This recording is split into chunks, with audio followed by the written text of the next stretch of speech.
Olá, eu sou a Leca Rocha, atriz, e interpreto o seu caso virtual de relacionamento bizarro aqui.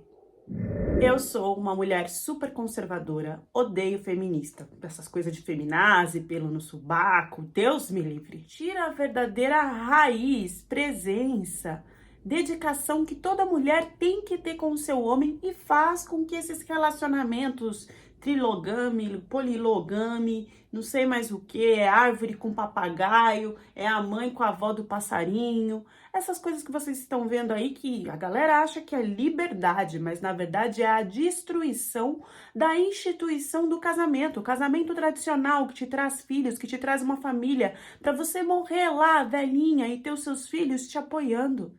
É sobre isso que eu prego, eu cuidar do meu homem, do meu marido, de eu ter uma grande, enorme família.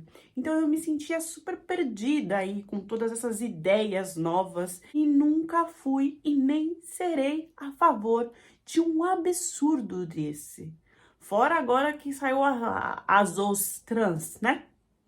Que é uma coisa que a gente não sabe se é homem, se é bicho, se é animal, se é pedra, se é nuvem, se é ursinho de pelúcia. Importante deixar claro que eu não sou a favor de nenhuma dessas falas. Eu estou reproduzindo o que foi falado pela depoente, o pensamento dela. Eu aprendi com minha mãe que a mulher nasceu para edificar o lar. E edificar o lar exige uma mulher modesta, elegante, que sabe ser submissa ao seu marido. E quando eu digo submissa, não é do cara me arrastar pelos cabelos e nem de eu ficar assim, senhor, não senhor, pra lá. Não, é cuidar do seu homem, aquele que vai prover a parte financeira para o seu lar. É cozinhar para ele, lavar a roupa dele, que ele sempre esteja impecável, que você esteja sempre bonita e pronta para recebê-lo. São pequenos cuidados que traz a construção de um lar em nome do nosso Senhor Jesus. Isso está escrito na Bíblia, entendeu? Isso são manuscritos seculares. Por isso eu sempre fui uma mulher muito reservada, muito discreta, que não, sabe, para eu responder um homem tem que ser uma coisa assim muito diferente e eu tenho que levar um grande tempo para entender que esse homem é uma pessoa séria para eu querer algo. O Ju mesmo que eu escolhi como meu marido foi um homem que eu demorei anos para responder. A mensagem dele ficou lá por mais de um ano, sim. E quando eu resolvi responder o Jun, foi a coisa mais seca e mais fria da história, porque assim, eu era discreta e Jun era reservado. Foi lá no Instagram que aconteceu. Então ele mandou um oi que estava com duração de um ano e alguns meses e eu respondi embaixo oi. Aí ele mandou tudo bem, eu mandei tudo bem e nem coloquei o e você. Sabe quando você manda um tudo bem para sua família só em respeito, para você não ser mal educada, mas você não quer mais conversar? Foi assim que aconteceu comigo e paralisou ali por mais um tempo. O Jun não tinha me visto pela primeira vez no Instagram. Vocês já vão saber tudo o que aconteceu, porque é um filme de dorama. Outra coisa importante, o que me fez também é só responder esse oi, foi a questão que eu assistia, sim, muitos doramas, porque eu já não assistia mais Globo, absurdo. Um canal que só passa essas coisas de, de mulher aberta, não sei, eu não quero saber dessas coisas, de beijo com homem, não quero saber nada disso. E eu não assistia nada da TV aberta, esses filmes americanos, hollywoodianos, que fica essas loucuras também. Eu gostava muito do dorama, por quê? Porque trazia uma mulher sempre modesta, tanto na vestimenta, né? Elas tinham aquela coisa de ser muito mais discreta. E os relacionamentos, eles eram pautados em partes importantes, bíblicas, sem que ninguém percebesse. Por exemplo, não se tinha beijo, não se tinha ninguém se atracando nos vídeos. Era uma coisa muito mais discreta. Se tinha toda uma conquista. Entendeu? Era aquilo ali meio que eu imaginava para mim. Então os doramas, eles viraram uma das coisas, uma das únicas coisas que eu assistia. Talvez eu assimilei os olhinhos puxados de Jun e respondi um oi por causa disso mesmo. Depois de uns 3 dias do silêncio mortal de mensagem, o Jun mandou uma mensagem perguntando se eu queria fazer uma chamada de vídeo. E essa chamada de vídeo foi muito engraçada. Primeiro que o Jun, ele tinha os olhinhos um pouco mais puxados, mas ele tava com o olho meio fechado e eu via que era uma coisa de ser tímido mesmo, que eu não conseguia quase nem ver o branco dos olhos desse homem. Jun tinha um aspecto, ele parecia um brinquedinho assim, sabe? Todo pequenininho, fofulete. Essa foi minha primeira impressão em segundos, porque eu lembro que eu falei, oi, como é que você tá? Nisso que o Jun respondeu, do nada, em menos de 1 minuto e meio, ele desligou a chamada de vídeo. O que me fez assimilar que era até aquele golpe de chamada de vídeo, né? Que aparece os caras e somem rápido. E, na verdade, eu perguntei, mas por que que você desligou? E aí ele falou, você tava com a janela aberta, tava muito barulho, realmente, tava muito barulho, e eu não gosto, então eu desliguei por causa do barulho. Ali eu já vi que eu estava me envolvendo, né, conversando com um homem que tinha suas peculiaridades, que tinha os seus princípios, e eu estava ali para respeitar. Só ao vivo que eu vi que o Jun, ele tinha uma barriguinha saliente, a estatura era aquela estatura que é o mediana por baixo, né? Perto da altura das brasileiras. E quando as minhas amigas conheceram ele, porque sim, ele veio até o Brasil só para me conhecer depois que a gente começou a conversar. Elas riam, né? Elas chamavam ele de gnomo. E eu via isso como uma falta de respeito e até de inveja, porque sendo gnomo, baixinho, barrigudo ou não, mesmo que ele tivesse a cara do zangado e do anão, não me interessa. É um homem que estava me tratando bem, um homem de princípios, de valores, e que, diferente dos caras que elas arrumavam aqui no Brasil, ele veio até mim. Ele gastou um dinheirão, atravessou sei lá quantas coisas para me conhecer. Coisas que elas não tinham, que elas não eram prioridade nos relacionamentos delas. Então, mais pra frente, eu acabei me desconectando de todas essas amigas que caçoavam de mim, que eu sabia que tinha lá aquela coisinha da inveja, né? Do Satanás no ouvido. Eu não sei se eu abri aqui pra vocês que eu sou evangélica, Jun também era, eu acho que isso também ajudou muito.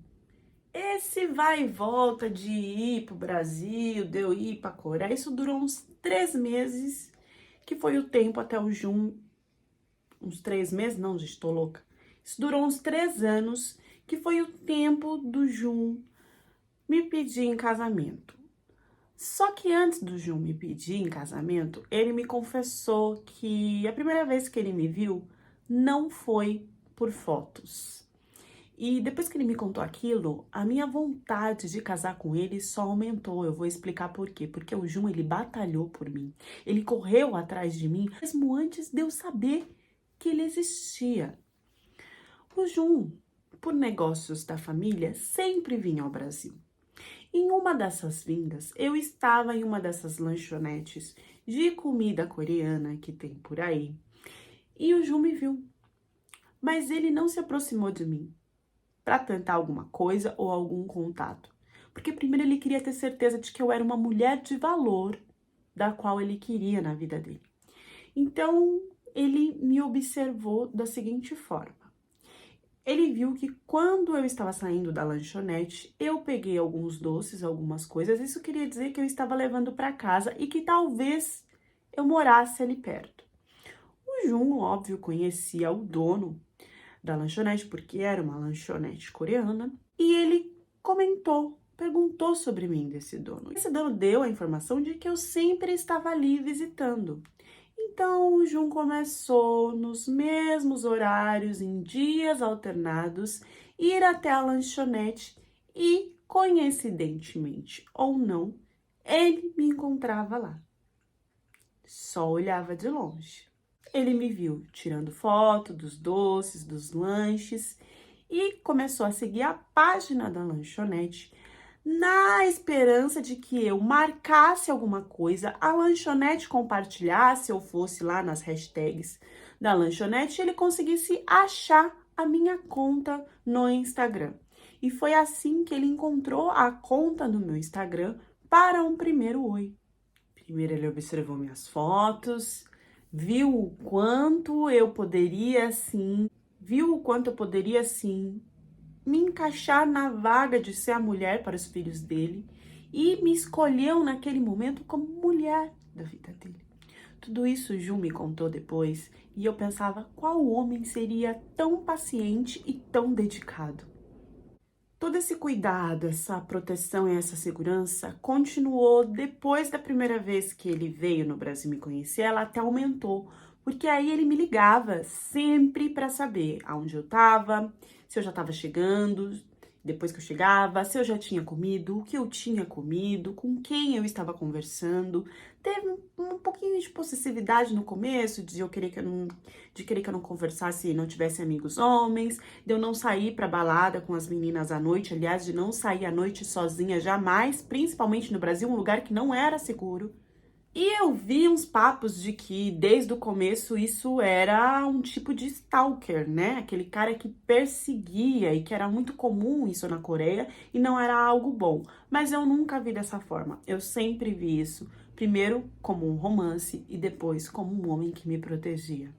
Tanto que ele chegou a falar coisas que ele observou na minha conta e em mim, que fez ele se apaixonar e querer que eu fosse a mulher da vida dele, que tivesse a responsabilidade de educar e cuidar dos filhos dele. Uma das coisas era de que eu sempre falava muito baixo, era muito delicada, sorria de uma forma que não era exagerada. Apesar de eu ser uma menina de família de posses, assim como o Jun também era, eu era uma pessoa modesta na hora de se vestir e modesta também nas minhas ações e pensamentos.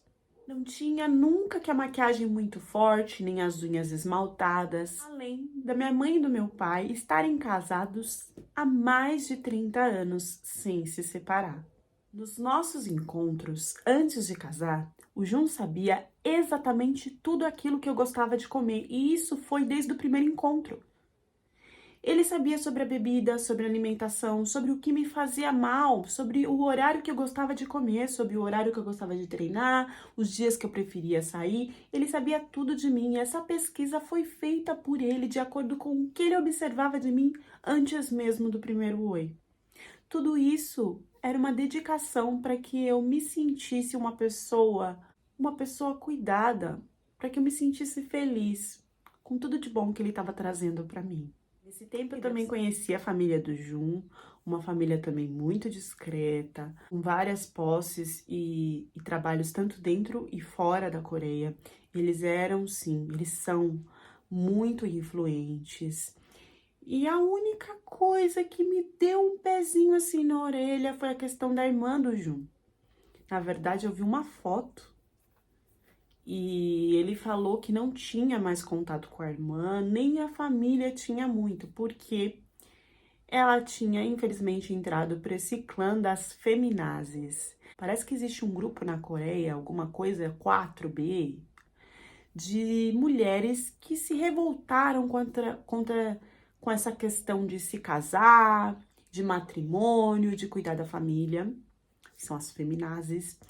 E elas vão contra todo esse padrão aí tradicional, conservador. Elas querem ter o trabalho delas, morar fora, se possível, fugir, sumir da Coreia. E a irmã dele tinha entrado nisso, que era uma coisa que ele não gostava, que ninguém da família dele compactuava. E ela meio que virou uma ovelhinha negra da família, da qual ele não tinha orgulho de conversar sobre. Uns dias antes de casar, essa menina entrou em contato comigo. Ela me mandou mensagem falando que tinha algo muito importante para falar. Mas quando eu lembrava das coisas que ele me contou da irmã, do modo que ela era, eu sabia que se eu respondesse essa menina, se eu entrasse em contato com ela, ele não iria gostar. E uma coisa que eu aprendi é respeitar o nosso parceiro e obedecer aquilo que ele pede para nós. Eu tenho certeza que ele não gostaria que eu tivesse esse contato e eu tava com muita coisa sobre o casamento, uma ansiedade inteira que eu resolvi deixar essa parte de responder a irmã dele pra lá. Nem pra ele eu contei, pra ser bem sincera. Eu achei que poderia dar algum tipo de confusão. Mas a confusão ela veio mesmo sem o primeiro contato da irmã, porque assim que eu casei com o Jun, ele mudou. Aquele romântico, tudo que se preparava, a atenção que dava, Tudo aquilo foi assim, indo por água abaixo, pouco a pouco. Ele virou um cara frio, dedicado no trabalho. Eu não tinha contato com ninguém naquele país a não ser ele. Eu fazia as coisas pra ele, assim, né, pra esperar ele chegar. Então fazia as melhores comidinhas, tratava a roupa dele de um jeito que ficava impecável, fazia tudo pra ele se alegrar, mas ele via aquilo de uma forma automática e como se fosse minha obrigação. Então nem sorria, nem agradecia, nem beijo dava. Quando ele vinha pra mim, pra gente ter o ato, né, lá, as relações, gente, era uma coisa assim tão automática, parecia coelho mesmo, sabe? Tá, tá, tá, tá, tá, aquela coisa tá, tá, tá, tá, tá, tá, tá, tá, tá, tá, tchau. Eu ficava assim, porque era uma coisa grossa, selvagem, rápida, como se era um coito para se reproduzir mesmo só. E ele deixava muito claro que o objetivo da gente ter relações era só que eu engravidasse, para que ele tivesse os filhos que ele tanto desejava. E que como ele me via como a mãe dessas crianças já, meio que o ter grande sobre mim ia desaparecendo, sumindo aos poucos, porque ele teria muito respeito por aquela mulher que seria a mãe dos filhos dele. Isso foi me deixando confusa, já não tinha mais aquele tratamento de princesa que eu queria, que eu sonhava em um casamento. Eu fui ficando muito parada porque eu não trabalhava, porque uma coisa que ele me disse é que as empresas lá na Coreia, elas têm esse entendimento que a mulher que casa, ela larga essa parte profissional. Então era meio que difícil arrumar emprego por causa disso, porque eles sabiam que assim que eu engravidasse, eu ia para casa para cuidar dos filhos, não ia ter mais aquela profissional. Eles queriam alguém que tivesse ali sempre, todos os dias. Então que era bom que eu nem me preocupasse com isso. Então eu tava meio que sem ações para se fazer durante o dia. E isso foi ficando pior quando ele começou a sumir à noite. A desculpa, e eu acreditava nele, era de que ele estava nos happy hours que tinha da empresa, que você também não pode negar de ir, porque o chefe te manda até embora. Você tem que participar dessas noitadas, não sei o quê, né? Só que isso, assim, de que se voltava meia-noite, começou a se voltar no outro dia de manhã. E aí eu comecei a desconfiar que esse homem poderia estar me traindo. Só que juntando todo o modo grosseiro que ele virou, toda a forma que ele queria que eu me virasse dentro de casa e que eu ficasse lá largada sem me levar para tomar um sorvete. Aquilo foi pegando dentro de mim, foi juntando meio que uma depressão, uma desconfiança, uma tristeza até eu olhar para o meu celular e mexer tanto naquilo que já não tinha mais com quem conversar ou o que fazer, e ver a mensagem da irmã dele e senti que talvez eu devesse conversar com ela. Pedi desculpas de que eu tava em um tempo mais pensando no casamento, e ela me respondeu assim muito rápida e preocupada: "Você casou?" Num tom de susto. Eu falei: "Casei, seu irmão, né?" Ela não estava na Coreia, ela estava em outro país, então a gente conversou primeiramente por uma chamada de vídeo, que foi a chamada de vídeo mais assustadora que eu já participei na vida. Porque ela falou, primeiro, antes da chamada de vídeo, já mesmo nas mensagens, ela falou: sai da casa, se separa, vai embora enquanto você ainda pode. E eu falei: mas por quê? E ela resolveu me contar a história de vida dela. Ela não era aceita pela família de acordo com ela, não pela questão de ser feminazi. Primeiro ela me explicou o que era esse movimento. Esse movimento, ele só tinha surgido na Coreia por causa de toda a violência, tudo que as mulheres passavam nas mãos dos maridos coreanos. Então, que, de acordo com a brutalidade e as coisas bizarras e grotescas que aconteciam com as mulheres, e nem presos esses caras iam, se criou esse movimento para que essas mulheres nem beijassem mais, nem mais se relacionassem com esses homens. Eu silenciei porque eu queria saber de todo o resto, mas eu não acreditava muito nessa parte desse movimento libertário das mulheres. Eis que ela chegou na história de vida dela e que ela falou que na época da adolescência ela dormia num quarto separado do irmão dela, mas que ela tinha sonhos de alguém a tocando, de alguém sabe, tirando partes da roupa dela, e ela não entendia muito bem se isso era sonho, porque às vezes parecia muito real.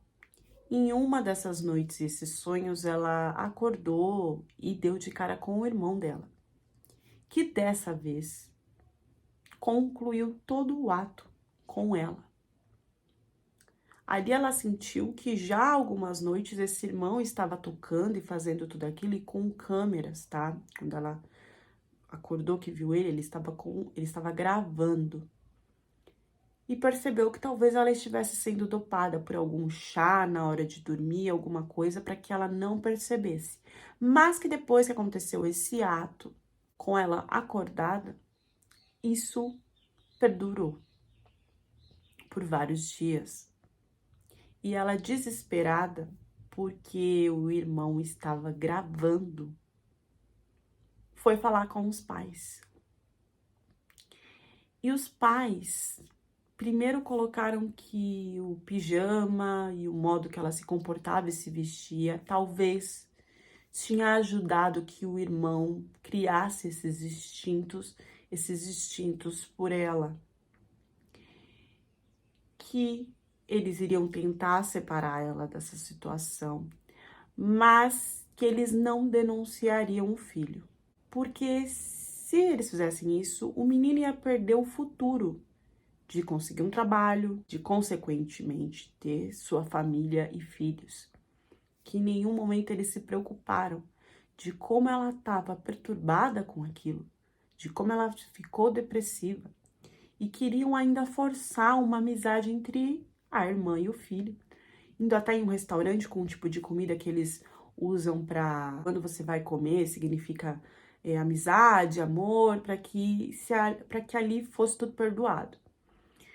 Quando ela negou sobre tudo isso, eles foram para cima dela, porque ela falou que ele era um criminoso, que ela não ia compactuar com isso, que ela estava mal, que ela queria fugir da situação. Imagina o desespero dessa menina.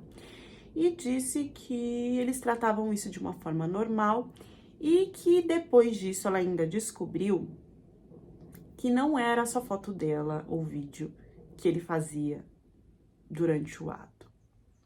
Ele tinha fotos e vídeos da mãe e de outras mulheres da família. E se tinha um lugar no Telegram onde ele postava vendendo, sim, vendendo. Olha, essa é minha prima tal, que mora no endereço tal, que estuda no lugar tal. Era como se fossem anúncios para quem quisesse estuprar essas mulheres. E ela estava em um desses anúncios que ela só foi descobrindo conforme ela confrontava, brigava na mão mesmo com ele e achava coisas no celular, porque ele era muito forte para fazer o que fazia com ela, mas na hora de confrontar, ela era uma menina que tinha vários tipos de atividade, e uma dessas era a luta, e que ela ia para cima dele. E que muitas vezes a família chegou a esconder ele, a dizer que ele tinha sido assaltado, alguma coisa assim, por causa das marcas e do confronto que acontecia entre os dois, que a família queria abafar e viver como se nada tivesse acontecido. Até que ela foi um dia muito forte para cima dele e eles colocaram ela em um internato. E a partir desse internato, ela nunca mais voltou para casa. Ela começou a estudar e a tentar trabalhos fora para conseguir fugir dessa situação. E que foi assim que ela se afastou da família. Eu, no primeiro momento, não conseguia acreditar que esse absurdo poderia ser real. Pensei que era uma história inventada dessa menina para queimar o irmão e a família sobre algo que estava errado na cabeça dela mesmo. Só que no meio da conversa eu lembrei que quando a gente tinha relações, ele gostava de gravar. E aquilo me desceu seco. Me desceu mais seco ainda quando ela falou que ela muitas vezes foi dopada e prendida no quarto, pela família mesmo, para que ela fosse forçada a resolver a situação. E ela falou que, olha, se você não acredita, se você não quer me ajuda, você ainda tá livre, ele ainda não fez, ou se fez, ele ainda não está te forçando a nada, sai daí. Ou então, dá um jeito de olhar o celular dele, as coisas dele. E o meu medo de fazer isso? Depois eu comecei a dar um jeito de tentar fazer isso na hora que ele chegava do trabalho cansado, na hora que ele ia dormir, tomar banho. E acreditem, tinha assim, vídeos, fotos minhas, não só minhas, de mulheres do trabalho, de parentes dele, do qual ele ainda descrevia de forma nojenta, ou que não dava no couro, ou que estava com a pele muito flácida, ou que se tinha muitas gorduras, mas que se dava para o gasto com tipo de anúncios dos quais ele estava ganhando dinheiro. Quando eu vi a minha foto, o meu vídeo, eu paralisei de um jeito que eu não percebi que ele estava entrando. E ele viu o que eu estava vendo. E eu lembro dele ter me pegado pelo cabelo, praticamente me arrastado. Ali da sala, do quarto, pro carro, e que na rua ninguém fazia nada. E me levado para a família dele. A família dele me prendeu num quarto para me falar tintim por tintim como que eu ia reagir. Só que aí eu não podia aceitar aquele tipo de coisa e eu achei que eu poderia confrontar, batendo de frente com uma das coisas que eu mais defendia no relacionamento, que era aceitar as ordens, aceitar aquilo que o marido direcionava e falava para você e a família dele também, porque no fundo eles estavam querendo o seu bem, porque ali eles não estavam querendo o meu bem. E o que que eu ia fazer com essa lei que era tão primordial para mim? Eu lembro de ter ficado um pouco grogue, um pouco topada, e de depois de ficar um tempo presa, eles me explicarem que nenhuma brasileira de mer ia acabar com o futuro do filho deles. E que eu ia ficar com a minha boquinha fechada, porque caso eu abrisse, o filho deles só iriam pegar 1 ano. 1 ano de prisão, nem isso, porque pagando é mais tempo, é menos tempo. E que independente do que acontecesse, eles tinham contatos no mundo inteiro para acabar comigo ou com a minha família. E que isso sim era algo perigoso. Era algo de destruir a vida de alguém. Então que eu ia fechar minha boca, ia ficar quietinha. Não ia falar na internet, não ia gravar vídeo, não ia fazer nada. Ia voltar para o Brasil de primeira classe, com a maior condição financeira, com o melhor tratamento em viagens e em tudo que eles achassem que eu merecesse por saber desse pequeno segredo. E que depois ia entrar com uma separação, um divórcio no litigioso. E foi isso que aconteceu. Eu compactuei com isso. E eu voltei para o Brasil com a minha boca fechada. Eu não abri nada para mim e para a família. Eu passei anos de depressão sem explicar para ninguém o que tinha acontecido. Até hoje. Me tocou muito quando eu soube da notícia de que a taxa de natalidade vem caindo cada vez mais na Coreia, que os homens lá estão desesperados para casar e por isso fazendo movimentações para encontrar estrangeiras que estejam dispostas, que sejam modestas, que sejam submissas, que sejam mais religiosas, porque é um tipo de mulher que acaba aceitando e silenciando há muitas coisas que outras não vão aceitar e silenciar. E que agora existem grupos que estão querendo abrir a questão disto, mulheres, para que se aumente a taxa de natalidade na Coreia. Porque já que elas não querem casar, já que elas não querem relacionar, então elas engravidam e assim vão se criando mais pessoas na Coreia. Quando eu escutei isso, meu coração apertou muito forte e eu tive que dar um jeito de trazer essa história na voz de alguém que pudesse espalhar para mais meninas. E é por isso que eu resolvi contar, porcamente ou não, essa história no canal. Tá um boom, tá? Explodiu no Twitter, já tem algumas matérias em alguns sites sobre homens coreanos que estão fazendo vídeos e fotos ou não de partes de irmãs, de mães, de parentes e colocando no Telegram à venda com informações de onde moram, o que fazem, aonde vão, o que deixam de fazer. Essa história tem muitas camadas, eu vou trazer algumas das que são importantes para que todo mundo fique alerta. Primeira coisa, saber onde você vai, que horas vai. Parece que tem uns doramas aí que é super bonitinho, que o romance começa assim, nessa perseguição. Isso é stalker. Isso não é que o cara tá perdidamente apaixonado por você e quer você na vida dele. É stalker. Entendeu? É uma dominação, um controle inicial sem você saber e depois você sabendo, mascarado de amor. Tomem cuidado com esse rolê, porque isso rola muito na Coreia. Tem menina que chega até a filmar e o cara não faz nada, não tá nem aí, porque ele sabe que não vai acontecer nada com ele. Não vai acontecer nada.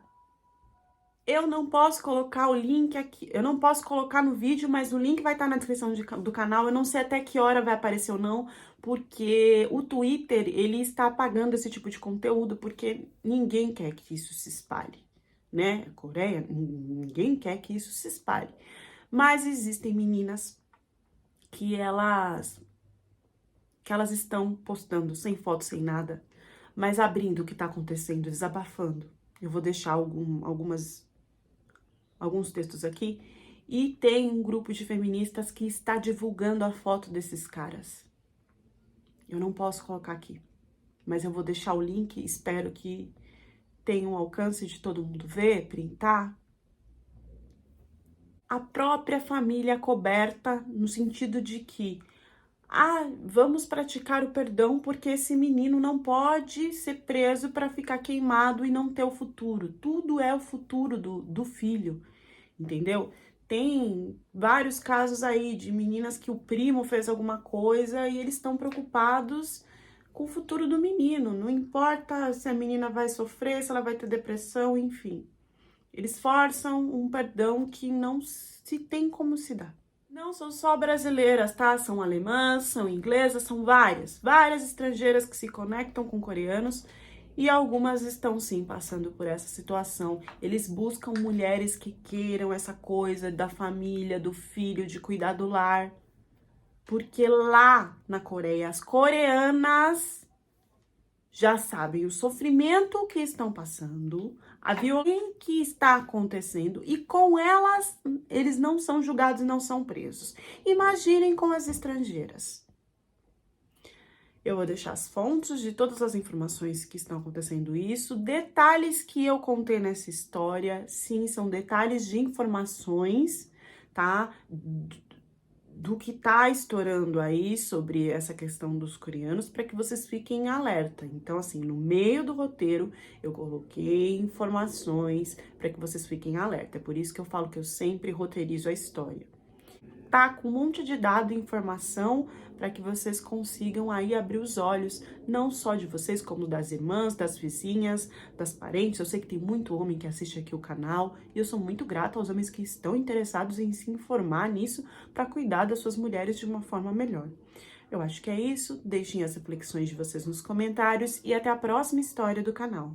Enquanto eu estava editando o vídeo, a página das meninas que estavam postando fotos dos homens já foi apagada. Esses posts também, a maioria já foi excluído. Eu vou deixar alguns links nos comentários, mas não é certeza que vocês conseguirão ver. Então, eu vou deixar alguns prints aqui que deu tempo de eu tirar conforme eu estava pesquisando para trazer mais informação sobre essa história para vocês. E é isso.